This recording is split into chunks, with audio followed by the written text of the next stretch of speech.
Hey guys, it's Claire from Thirsty Brush and I'm back again with another card making technique for you today. So we're going to do some stamping that is set back from a die cut.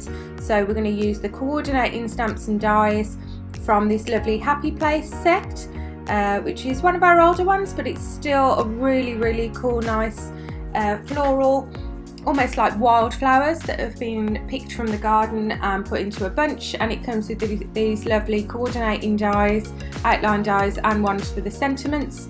We're just going to use the outline dies today, and I'm going to use a 5x7 card, and first of all we're going to start by stamping on the lovely floral bouquet onto a piece of slightly cut down 5x7, and the other thing you'll need is just a circle die. I've just got this one that I've just shown you from a nesting die set, but you could use a square, you could use a circle, whatever you've got in your stash will work for the technique. So I'm using my stamping tool, the Eureka 101, or use whatever you've got, and I'm going to stamp out the lovely large florals. I'm going to use a Memento ink today because I'm going to do my colouring in some lovely alcohol markers, the Gossip ones. So Memento is a great ink for using with alcohol based pens because it doesn't smudge like your VersaFine would when you're doing your colouring after. So it's a really handy ink to have in your stash. I'm using black, but obviously it comes in all different colours as well. This would look really nice if you use your greys or your browns maybe as well for your outline, but I'm just going to use the black one for today. So as I'm using my stamping tool, these Memento ink pads do tend to be a little bit drier than some of the others, so it's really handy to be able to go in a couple of times to make sure that your stamping is really lovely and crisp and you've got every little bit stamped out. So that's the main image. Make sure you position it wherever you want, and I've cut out using that circle die on some holographic card. This is going to be used as that pop-up die to surround it, surround the image. So what I'm going to do is stamp onto it. It doesn't need to be stamped in terms of it being super crisp and super clear because you're actually going to die cut it out. You just need to be able to see where to die cut. So I'm using Stays On, which is really good for using on shiny surfaces, including shiny card. So as you can see, it wasn't completely crisp there, but it will do the job. Just put that aside for now, and let's carry on with our colouring. So I've picked a few different pinks and greens for my flowers, and I will post underneath in the description the different colours, the numbers that I'm using, but I really wanted to get on and show you the technique here. So I'm using 3 different pinks.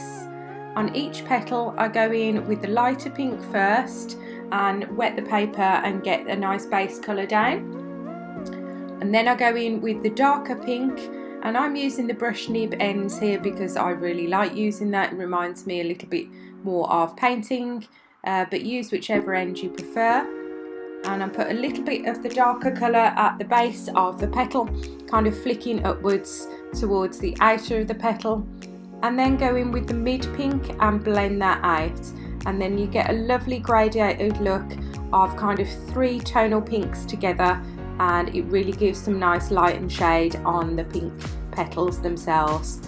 So what I do is then work way round 1 or 2 petals at a time. I just showed you how I held them in my hand there without the lids on, so I'm going to keep using my hands to take them out, being as you switch between the colours. As long as you don't take too long doing that, it will be okay for you to be resting your pens into the lid as you hold them in the hand. I've found that works well. You don't get your pens dried up, but do remember to obviously clip the lids back on properly after you've finished. But you can see then it's really easy just to hold them with your left hand if you're right-handed, and colour with your right hand and just switch between that light, medium and dark colour really easily. Again though, do whatever it feels comfortable for you, and if you haven't got alcohol markers, don't worry, just colour in whatever stamper you're using with pencils, other types of pens, whatever you've got.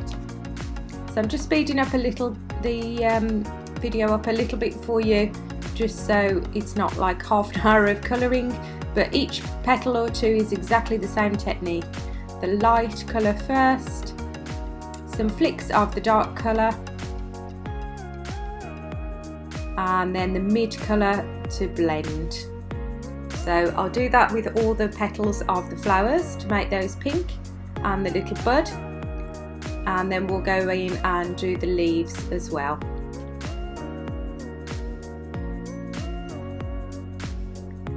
These Gossip pens from Tony at Stamps by Me are amazing. They've got plenty of different colour combinations in there and they all blend together really well. Like I say, I really love using the brush nibs because I've naturally started colouring with painting and brushes. It feels more natural to me, but I know a lot of people who are really clever with alcohol pens really love using the bullet nibs as well for that kind of fine detail, but I personally don't mind it being a little looser, but whatever your preference is. So I ended up just using 2 of the greens rather than 3, so I will post underneath which 2 I ended up going with for the leaves, because I just found that that's all I needed, a light and a dark for the leaves. And Tony does some really good tutorials as well over on her page and Stamps by Me with using just 2 colours to blend out. So I use kind of a combo of the 2 techniques really, 2 colours to blend and 3 colours to blend, but both ways gives a really lovely light and shade. But if you are using 2, it's still the same process, lighter one first, darker one, and then back in with the lighter one to blend. So just going around those leaves now. Really like this kind of minty green and pale pinks together. It's really nice and kind of classic but modern at the same time.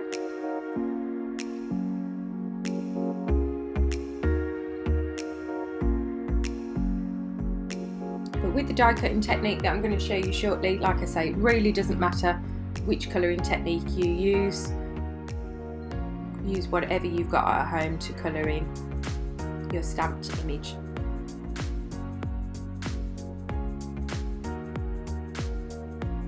If you're enjoying this video as we go through, do give it a thumbs up for a like, and please do leave me a comment as well. Let me know if you enjoyed it and any other techniques or stamps of ours that you would like to see me demonstrate. I have no problem with adding them onto my list and getting some extra videos done for you.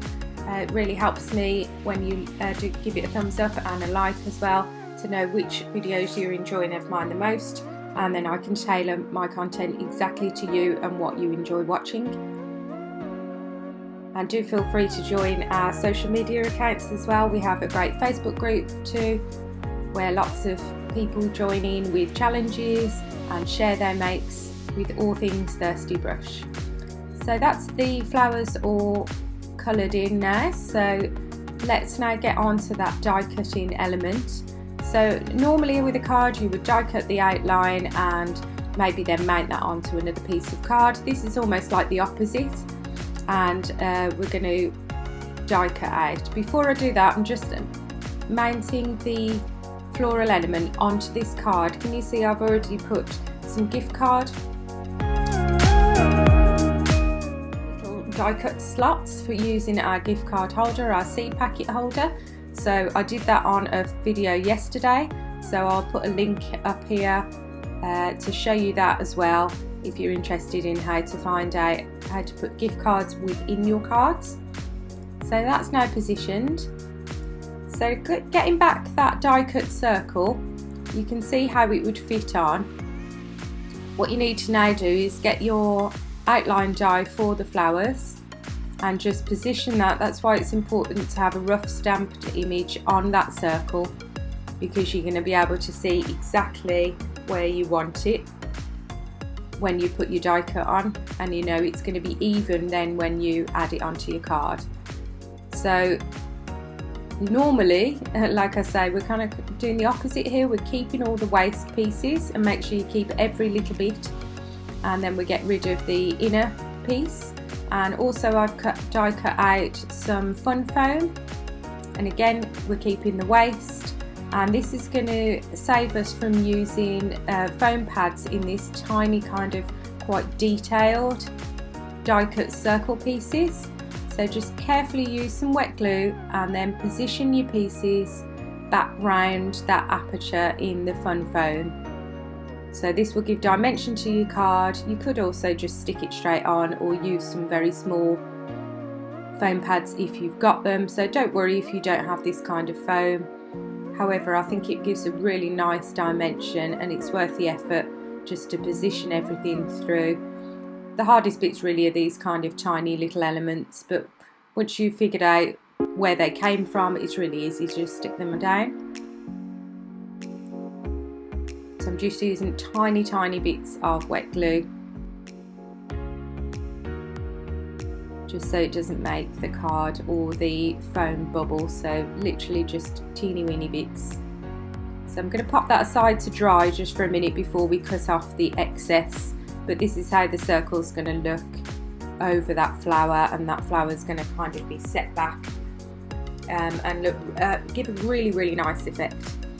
So just while that's drying, I'm going to pop my sentiment on the card. You could have just stamped this in black ink, but I wanted to give it a kind of shiny finish, so I'm heat embossing it with some black luminosity true black embossing powder.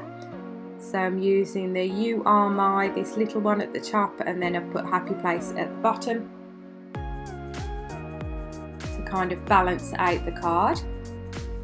And this is the black embossing powder, so I only need a tiny bit, and because I used that anti-static bag before, the powder has just gone exactly where I wanted it, and it's going to heat set really quickly.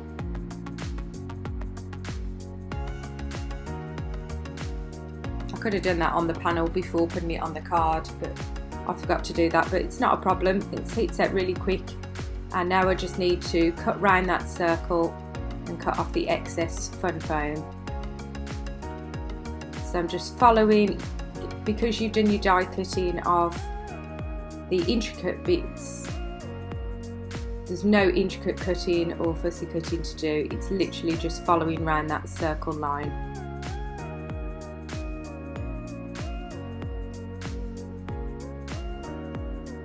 Really easy. And again, don't forget those little bits. They're really important just to finish off that circle, if you are using a circle, of course. And back in with the wet glue with a fine nozzle, just a little bit, and just make sure you position them correctly, just making sure I put them back in the right place. There we go. I'll just hold it in place for a second and then on to the next piece.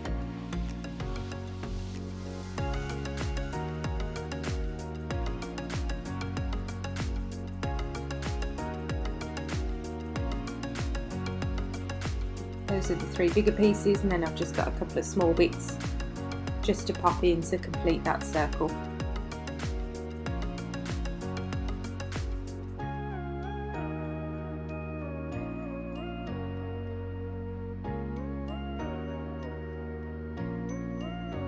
So it's not the easiest or the quickest technique, but it is one that's really fun once you get your head round kind of doing things in reverse, if you like, where you would normally cut out your stamped image and now you're cutting into cardstock to make that stamped image sit backwards.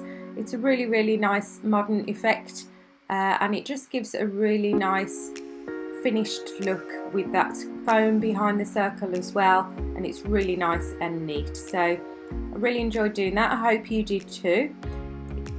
Like I say, do check out our other videos.